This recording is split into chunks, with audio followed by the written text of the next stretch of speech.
All right, expecting Donald Trump to take the stage at any moment. They just asked everybody to take their seats, and we are expecting Trump to take the stage any moment. Sometimes I look above me to see if any of the national stations have him on there yet, commenting first, but I don't see him on any of the other national stations, so hopefully that means we'll get him before they do.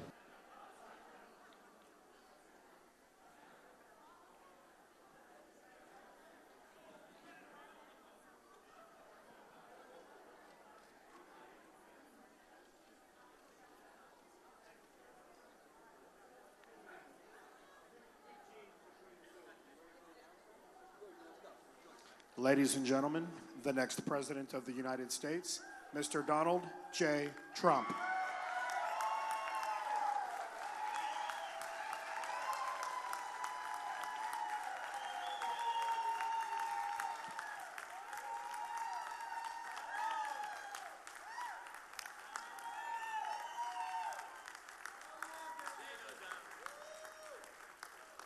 Well, thank you very much, everyone. This was an amazing evening. And I don't think I've ever had so many horrible, horrible things said about me in 1 week. $38 million worth of horrible lies, but that's okay. It shows you how brilliant the public is, because they knew they were lies, and it was just really amazing to watch. And to get these kind of numbers where they call them immediately is just something very special. So I want to thank the public. I want to thank the people of Michigan. I want to thank the people of Mississippi. And it is such a great honor. And it's also really wonderful to have you at Trump National Golf Club. Jack Nicklaus did this. It's a Jack Nicklaus signature course, and it's a great, great resort and place. And we have a lot of our members here, I see. And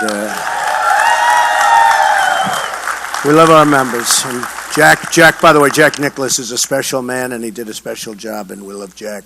And we have another special man, Paul O'Neill of the Yankees. Come, stand up, Paul. Paul. In fact, Paul, you originally come from Ohio, right? Oh, wow. Paul O'Neill of the Yankees. Hey, Paul, you come from Ohio?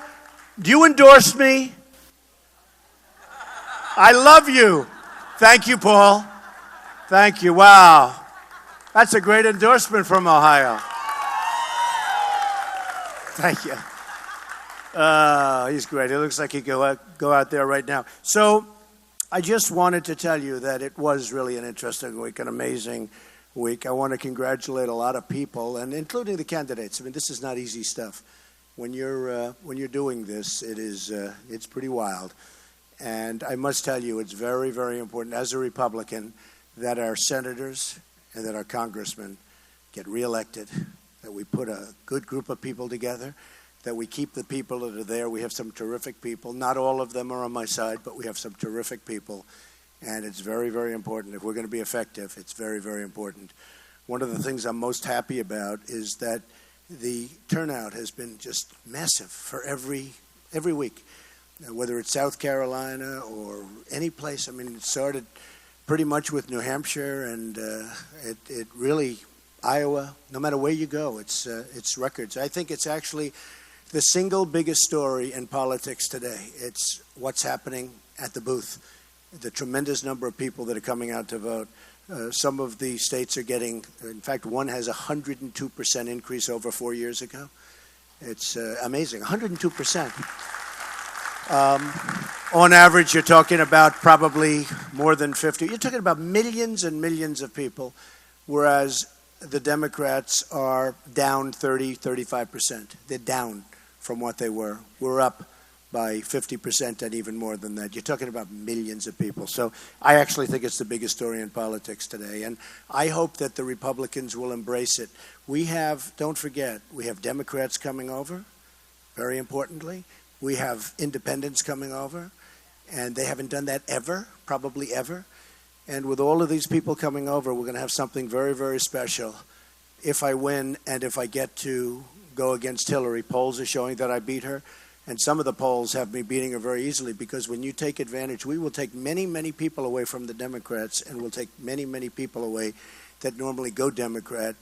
as independents. And we're seeing that. We're seeing that. We had people come over here who have never voted Republican, who have never even thought about it, and they came and they voted Republican. And I'll tell you another group of people that I've seen, and I'll be signing autographs after a speech, and we'll be talking to people. And I've had many, many people say, and it was a beautiful thing to hear it, Mr. Trump, I'm 67 years old. Many people. I'm 67 years old. I've never, ever voted before. I've never come close to voting before.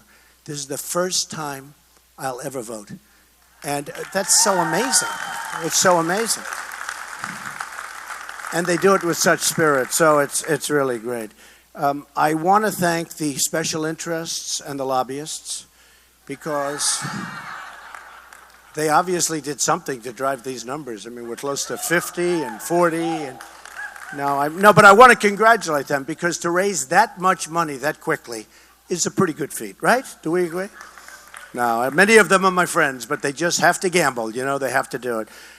I want to thank Paul Ryan. He called me a couple of days ago. He could not have been nicer. He was very encouraging, and I have great respect for Paul Ryan. Great respect. Ted Cruz is interesting because he's always saying, I'm the only one that can beat Donald Trump. You have to vote for Donald Trump, and you're going to vote for Donald Trump, and you're going to be miserable. You have to vote for me. But he says he's the only one that can beat Donald Trump. And I've heard it so many times. And I said, but he never beats me. I mean, take a look. He never beats me. Meaning he rarely beats me. The fact is that we're going to do well. Ted is going to have a hard time. When he gets to certain states, he's going to have a hard time. One of the things we do is we get up to New York. I'm going to do great. We get to New Jersey. I'm going to do great. Chris Christie's here someplace, and the governor of New Jersey, great prosecutor. I watched what he did to Marco. Where's Chris? He's around here somewhere. And great prosecutor, and he's and really when he came and called and he said, I've seen this, it's an amazing thing. It's a movement. Many people have called it a movement. I mean, 4 covers in the last 3.5 months on Time Magazine. I mean, many people have called it a movement. And part of that movement is what I said before. I mean, it's the people want to be involved. So when Chris called and when Sarah Palin called and when Jerry Falwell Jr. called and when Joe Arpaio called, I mean, when Joe Arpaio of Arizona calls, that Trump is tough on the border, okay? And I don't want to be tough. I want to be fair. But we're going to have borders again, folks. We're going to have borders. We're going to have the wall. We're going to have borders. And people are going to come to the country, and they're going to come into the country, and they're going to be very happy, but they're coming in legally. They have to come in legally.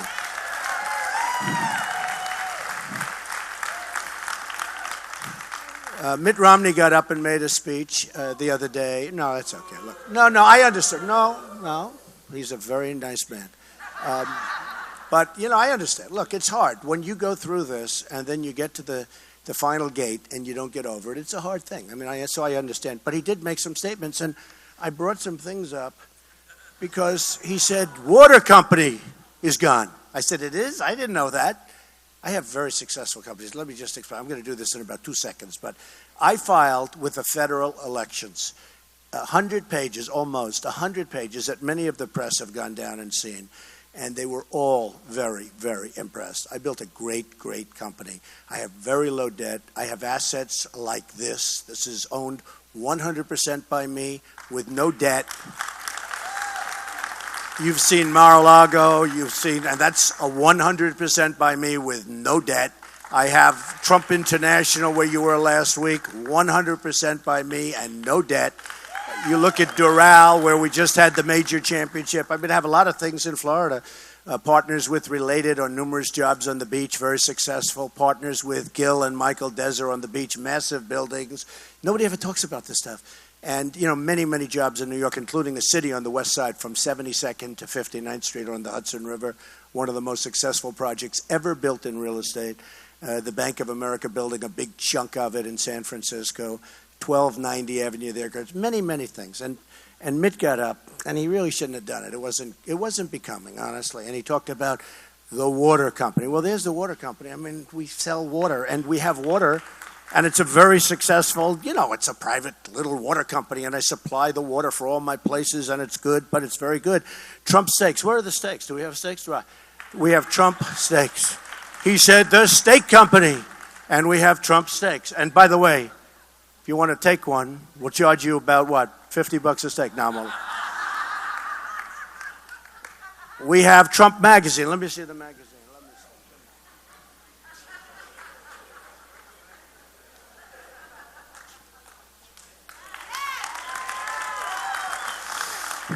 He said, Trump magazine is out.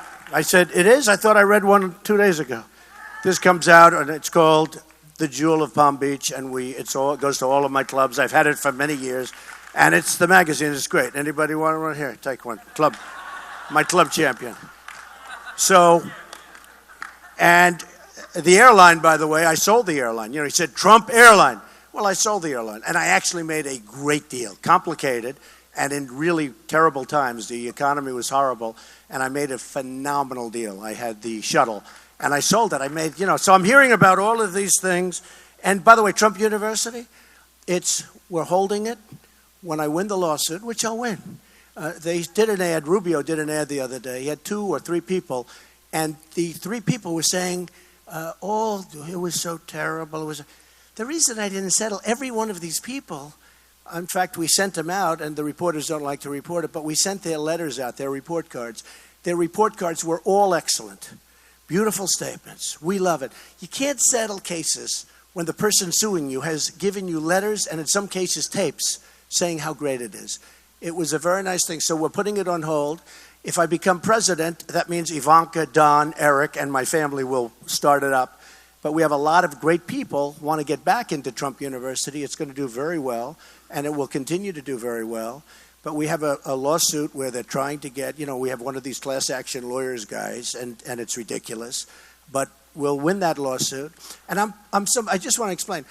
I and the United States should be this. I don't settle lawsuits, very rare. Because once you settle lawsuits, everybody sues you. Very simple. It's like business. I teach it.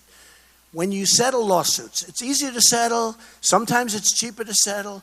But once you settle, I had a friend taught me a long time ago. He was sued very rarely, and everybody else in the same business was sued all the time. He said, Donald, I never settle. The lawyers learn you don't settle, they don't sue.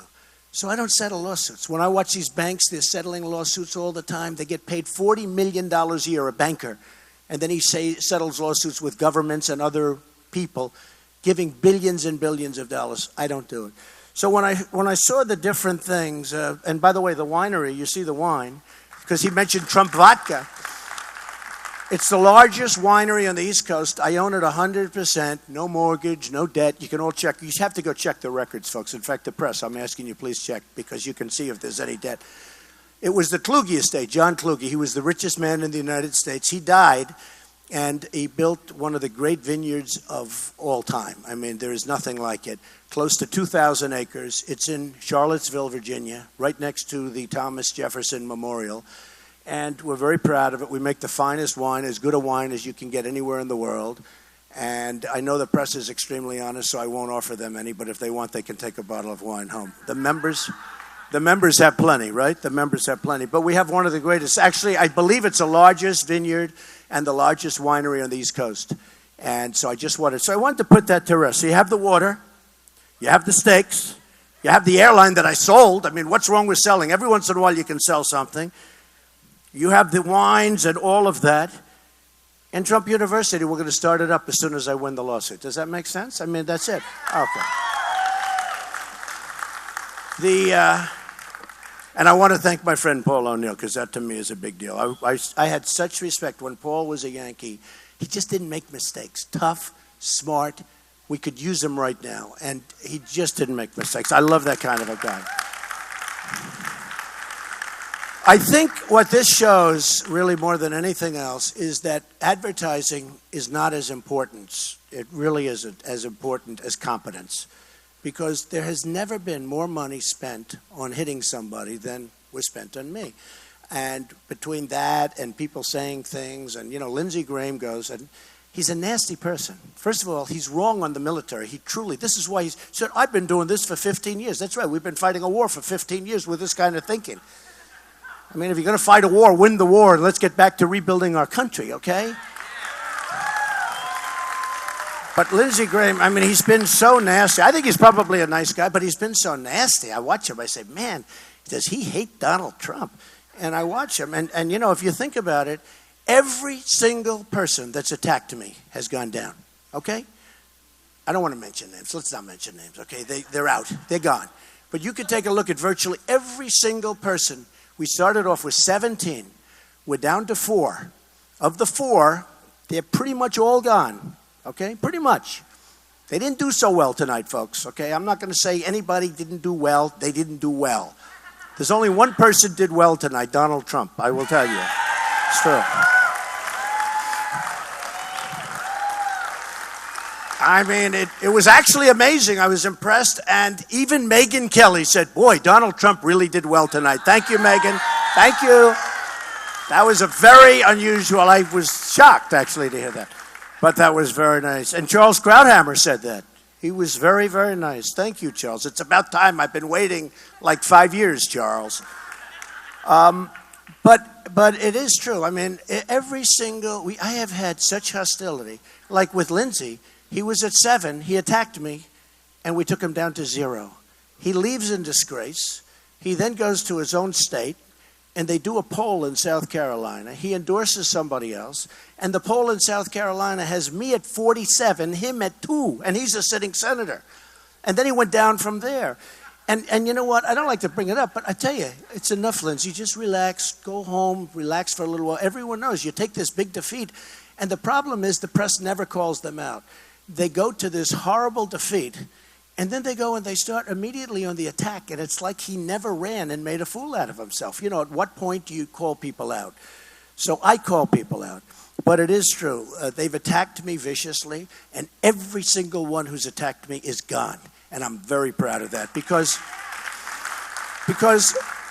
that's what we should have for our country. That's what we should have. ISIS should not be beating us. We don't win anymore. We don't win with our military. We don't win with health care. We don't win with anything. And we should be in a position where ISIS is dictating terms. And, you know, the other day at one of the debates, the one before last, they asked Ted, Lion Ted. I call him Lion Ted. He holds the Bible high, and then he goes down, he puts the Bible down, and then he lies. Lion Ted. You know, he'll say, I'm the only one that beat Donald Trump. I said it before. I beat him. But he doesn't say, yeah, he won like 4, and I won like 12 or 13, right? He forgets the other part. But Lion Ted, and you know, when they say the evangelicals, because in fact, I was watching Carl, and they said how great I did with the evangelicals, and everyone was a little surprised. I'm a very good Christian. And, you know, they're chipping away at Christianity. And we're not going to let that happen anymore, folks. I'll tell you.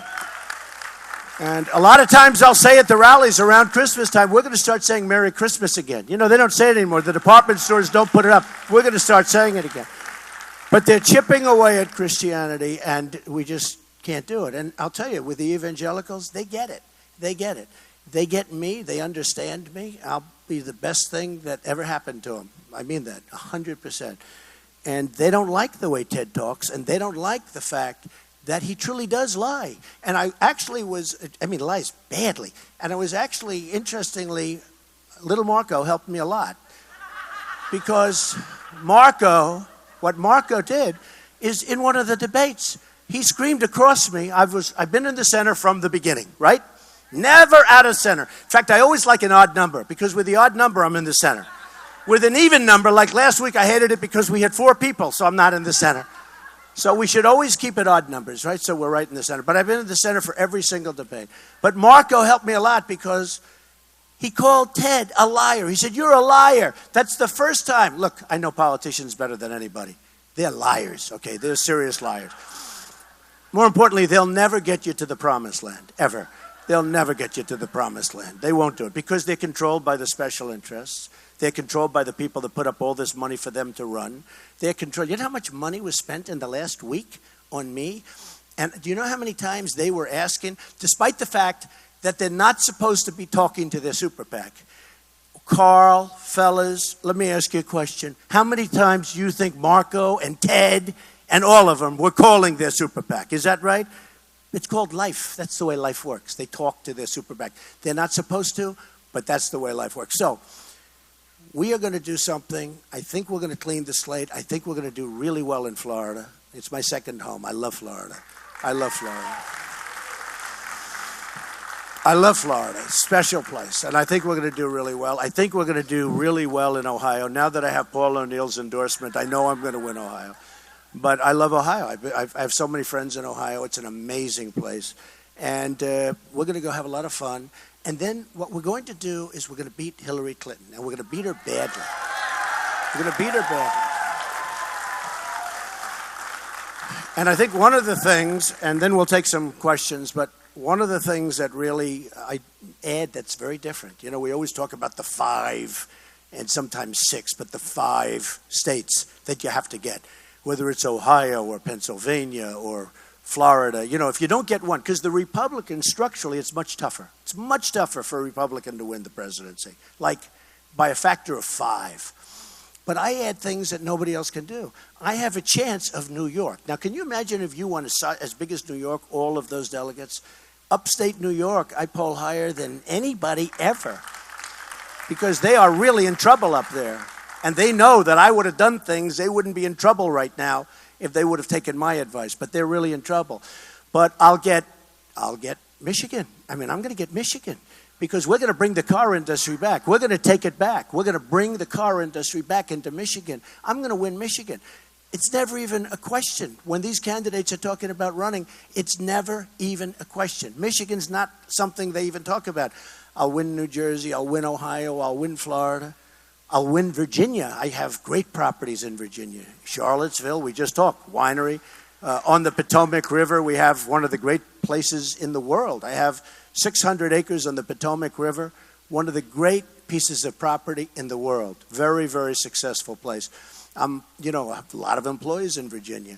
And it seems that when I have something in a location, like when I'm in Virginia and I have a lot of employees, I have great places, Florida where I have Doral. Doral was great last week with Adam Scott. 2 days ago, Adam Scott. How good was that? Who's a great young man, and the way he won the tournament, the Cadillac World Championship. But when you have property in a state, it means you love the state. It means you have a lot of employees. You pay these employees. You take care of their health care. You take care of their education for their families. You take care of so many things. And you just do well. So I think I'm going to do great there, and I think I'm going to do great in Ohio.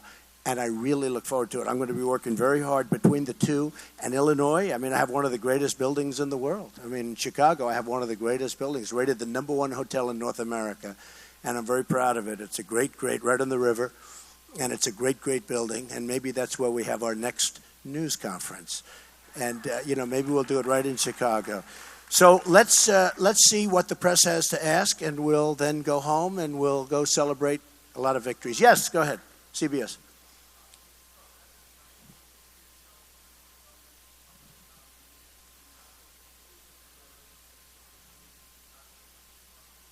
No, I don't really, because you have to win. I know how to win. I've won.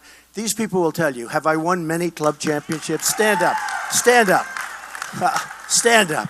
Have I won many club championships? Does Trump know how to close? Believe it or not, it's not so different. Winning is winning. You got to be, not easy to win club championships, believe me. And I'm not talking about with strokes. I'm talking with no strokes. But the fact is that I like to close things out. So until the last person is gone. Again, we started with a field of 17, and now we're down to 4. And I really want to close things out. I don't want to start thinking in terms. I have not even focused on Hillary yet. I'm doing well. Numerous polls have me winning. But I haven't even started with her, other than 4 weeks ago when I actually hit her very hard because what she said was wrong.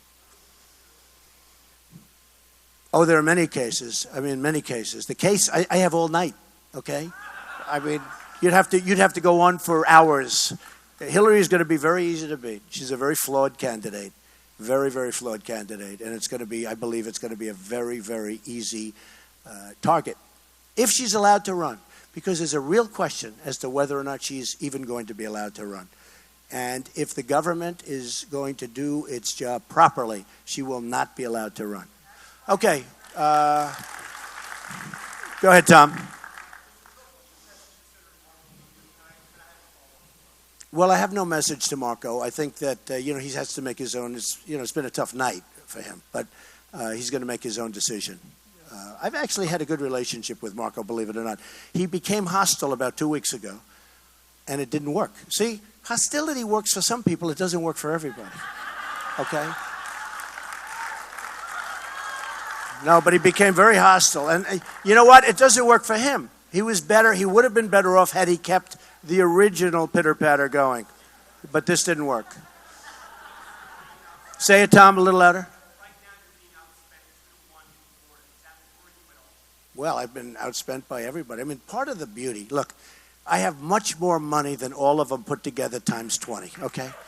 But I'm a businessman. I don't have to spend. Why should I spend the money? I've spent probably $25 or $30 million. Other people have spent $160 million. You know, you have the numbers. In New Hampshire, as an example, I spent $1.5 million, and somebody else spent $48 million. I was one. The other person was number 5. Wouldn't it be nice if we had a country that worked that way, right? Right? So the CNN poll came out, and I was 41. In fact, I was 49, and second is 15 and 15. And, you know, and I've spent less money than anybody else. Now, the phony Wall Street Journal poll just came out, where I'm still number 1, but that poll, if you remember the poll from South Carolina, the Wall Street Journal NBC poll was the phoniest, most disgusting poll I've ever seen, okay? I don't believe that poll, and I don't know who's making up that poll, but they should not pay their bill. You know, I don't do that. People say, oh, Donald Trump doesn't pay the bill. That's true. I never pay bills when somebody does a bad job. They did such a bad job during the South Carolina run. They had me practically dying in South Carolina the day before. I mean, they did that with viciousness and vindictiveness, and it looked like I was really in trouble. And then I won in a landslide. The poll was wrong. And then the following day, they came out with a national poll that was ridiculous, too. So they came out with another one. NBC, Chuck Todd, NBC, Wall Street Journal. I'm saying, what's wrong with them? It's not right. Now, CNN came out with a poll 49 a couple of days ago. They came out with a poll 30. Again, I'm still in first place, but I really believe their poll is wrong. And boy, did they turn out to be wrong in South Carolina. Okay? Yeah, go ahead.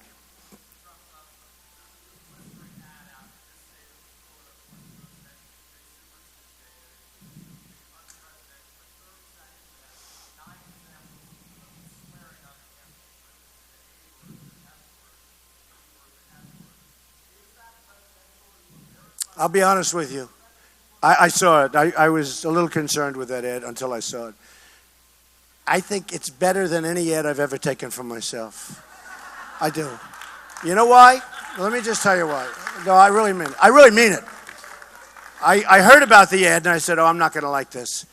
But when I looked at it, and I can be, by the way, I can be more presidential than anybody. I can be more presidential if I want to be. I can be more presidential than anybody. You know, when I have 16 people coming at me from 16 different angles, you don't want to be so presidential. You have to win. You have to beat them back, right? But I would say more presidential, and I've said this a couple of times, more presidential than anybody other than the great Abe Lincoln. He was very presidential, right? But the truth is that I saw that ad, and people are sick and tired of being politically correct. And I actually think that ad is good for me. Because in some cases, as you know, I was kidding and I was joking. I have a big audience and I was joking. With words not so bad, by the way. But I was joking. In other cases, I was showing anger and showing a certain toughness that we need in our country. But I watched that ad and I said, you know, that ad shows a certain degree of anger. And it shows a certain degree like we're not going to take it anymore from all of these countries that have been ripping us off and taking our jobs and taking our money like we're a bunch of babies. Very, very stupid babies. So I watched that ad, and I don't think it's a bad ad for me. I actually think if I had my choice of saying I could have it down or let it run, let it run. Say it again. Oh, you're so politically correct. You're so beautiful. Oh, look at you. Oh, he's so... Oh, I know. You've never heard a little bad, little off language. I know. You're so perfect. Aren't you perfect? Aren't you just a perfect young man? Give me a break. You know what? It's stuff like that that people in this country are tired of, okay? It's stuff like that. Sarah?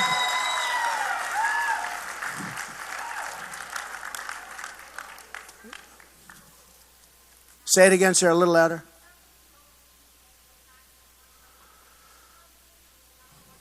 Well, maybe at some point they will. But look, I hear 39 million has been spent. I'll be honest with you. I'm very surprised. I looked at the numbers. In Mississippi, I'm close to 50%. That's not 50% with 2 people. That's 50% with 4 people. That's a lot.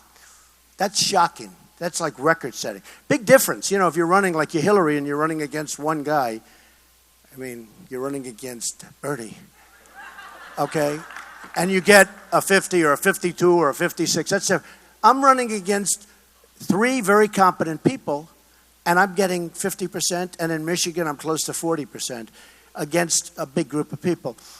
I think that, I will say this, I am a little bit surprised that I was at Doral, and I was watching Adam Scott hit that last great shot. And I went back and I was watching the news in one of the rooms, and every single advertisement was about me. And it was during my tournament. I'm turning my tournament. I go from tournament to horrible ad. The most vicious ads. I mean, one of the reasons I brought the wine out and the water out and the steak out and more wine and more water. And I told you about Trump University, where we'll win that case. That's going to be an easy case to win. Everybody signed a document. One of the reasons is just because of that. They hit me with this Trump University. It's not even a big case. We're going to win the case. I could settle that case so easily. I don't want to settle it. It'd be easier for me to settle it. I wouldn't have all you people writing about it. But I don't want to settle it. I could settle it so easy. The fact is that, look, you have to do in life, Sarah, you have to do what's right. And if you live by principle, and believe it or not, I'm a very highly principled person. If you live by principle, you're going to do very well. So, but I just to finish, I must tell you, I was a little surprised when I saw the viciousness of the ads. And the viciousness of really Mitt was very vicious. I mean, he gets up and he just, I wish he used that same energy against Obama. I think he would have won. No. If he used the same energy against Obama, he would have won. Carl?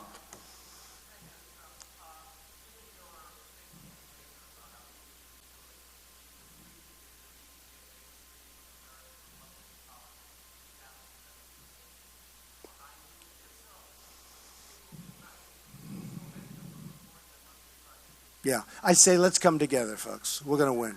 I say let's come together. Carl, the answer is not 100%, but largely I would say yes. You know, some people you're just not going to get along with it. It's okay. But largely I would like to do that. And believe it or not, I am a unifier. I unify. I mean, you look at all of the things I built all over the world. I'm a unifier. I get along with people. I have great relations. I even start getting along with you, right? Huh? Campaign Carl. But no, I get along with people. And I really say this, Carl, I think it's time to unify. We have something special going in the Republican Party, and unfortunately, the people in the party, they call them the elites, or they call them whatever they call them, but those are the people that don't respect it yet. We have millions and millions of people, I discussed it before, we have millions and millions of people coming up and voting, largely for me, in all fairness, but for other people also. And Carl, you know this because I've seen you report on it. It's a record. It's a record. It's never happened before. In 100 years, what's happening now to the Republican Party has never happened before. And the people in the party, whether you call them establishment or not, you can call them anything. I don't know if there is such a thing as the establishment, frankly. But whether you call them the establishment or not, they should embrace it. They should, you know, the Democrats would love to have what's happening. I have friends on the other side. They say, boy, would we like that to happen. You know, Carl, they're down 35%. There's no spirit there. Whereas we're way up with millions of people. So what I say to the Republicans is embrace it. We will win the election easily.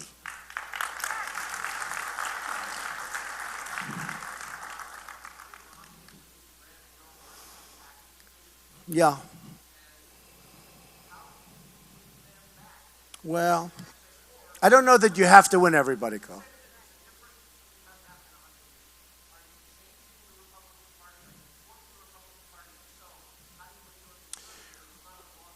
Right.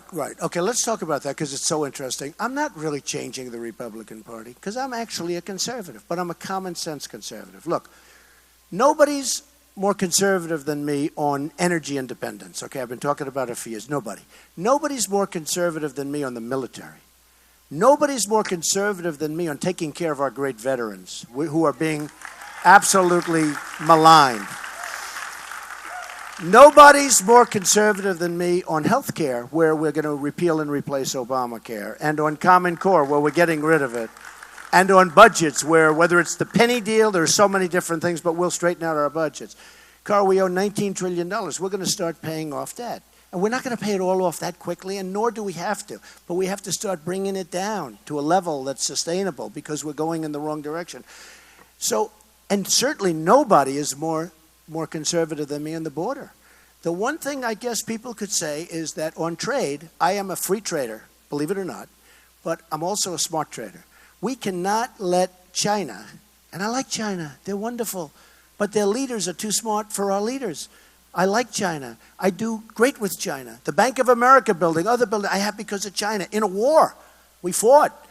But I will tell you, nobody is more conservative actually on trade. The problem I have is you have people that are in National Review, and they're eggheads. They're just eggheads. They have no common sense whatsoever. No common sense whatsoever. It's not free trade when China charges tax to get our product in, and they don't let our product in anyway, and yet they take their product and they just send it to us like nothing. We have a trade deficit with China of $500 billion a year. We have a trade deficit with Japan of over $100 billion a year. We have a trade deficit with Mexico. That's why Mexico is going to pay for the wall. $58 billion a year, 100%. It's 100%. You know, these guys come up that I'm against, and they say, you're not going to get Mexico to pay for the wall. I said, of course I am. We have a trade deficit with Mexico of $58 billion a year. The wall's going to cost $10 billion. You tell me I can't make that deal? That's an easy deal. So the only thing, Carl, because I love the question, but the only thing I can say that some people would say I'm not conservative is trade, but that's because I want fair trade. Okay? I want free trade. But free trade, you have to have smart people on both sides, and we don't have smart people on our side. So I want fair trade. It's got to be fair trade, or as you would say, fair and balanced trade, okay? As they would say at Fox. Okay. Jeremy, go ahead.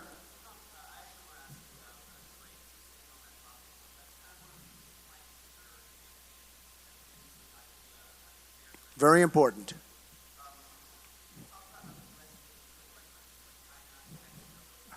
Destroyed.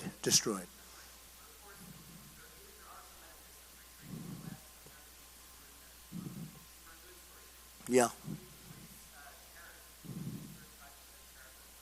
You know what? Okay, I know what you're going to say, Jeremy. Let me just, I can't because nobody's listening to you, Jeremy, okay? Nobody ever listens to you. Let me just explain. The problem that we have with trade, Jeremy, let me just tell you, is we have people on the other side that are grandmasters at monetary manipulation, at currency manipulation. They're manipulating their currency to such an extent that our companies cannot compete with other companies in other nations. They just can't compete. And because of that, we're losing our jobs. If you take a look at how many jobs China, as an example, has taken from us, but it's not just China, it's everybody. China's the big abuser because it's the biggest. China has taken millions of jobs, thousands of factories. What they've done to us, it's actually, I thought about it the other day, it's the greatest theft in the history of the world. They've taken out so much money. And again, I love China, it's great. And I don't hold anything against their leaders. I wish our leaders would do the same thing in reverse. But they don't. And we cannot continue, hey look, I won Michigan and I went up there and these people are incredible people. You take a look at some of the factories that have been abandoned there, where they moved into Mexico. You take a look at, as an example, in Chicago, where you have Nabisco moves its big plant. They're closing their plant. They're moving to Mexico. Ford building a $2.5 billion factory, cars, in Mexico. I mean, we can't continue to do it. Carrier, 2 weeks ago, Carrier announced they're going to close. 1,400 people laid off. They're going to build air conditioners. They're going to put their air conditioners in Mexico. They're going to build them in Mexico. How does that help us?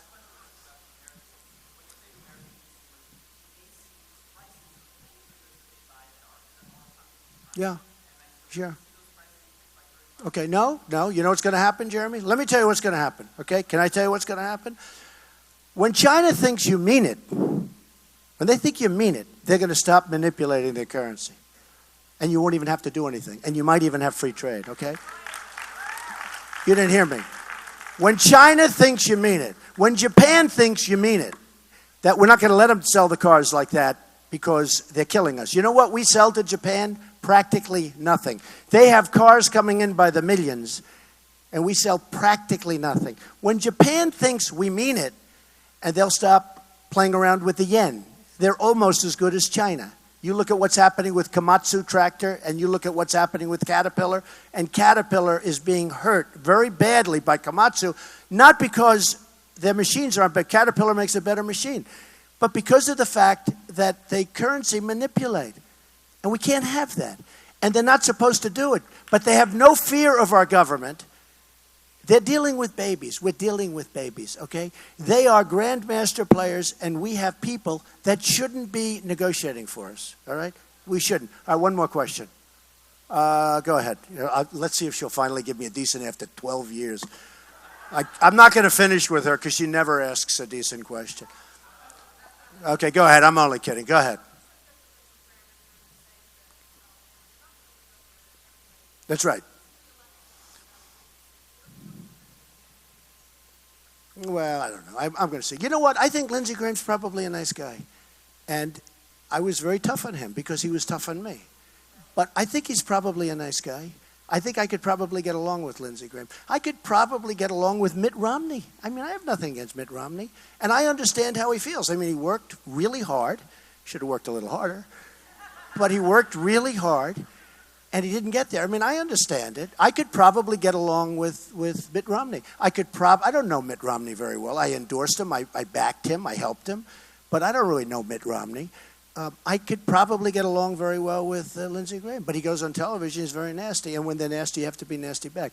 I can get along with people. Look, the bottom line is we have something going that's so good. We should grab each other and we should unify the party. And nobody's going to beat us, okay? Thank you very much, everybody. Thank you. I appreciate it. Thank you very much. All right, that's Donald Trump. I'm going to go ahead and wrap on him because I see Kasich is about to speak.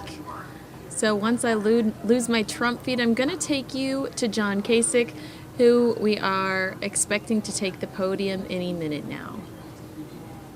And if you enjoyed Donald Trump's speech and his shout out to Megyn Kelly, I'm going to cut this separately so that you can save it, share it, send it to your mom. Say hi to your grandma every once in a while. Send her an email. But we're going to head over to John Kasich next. And again, this is all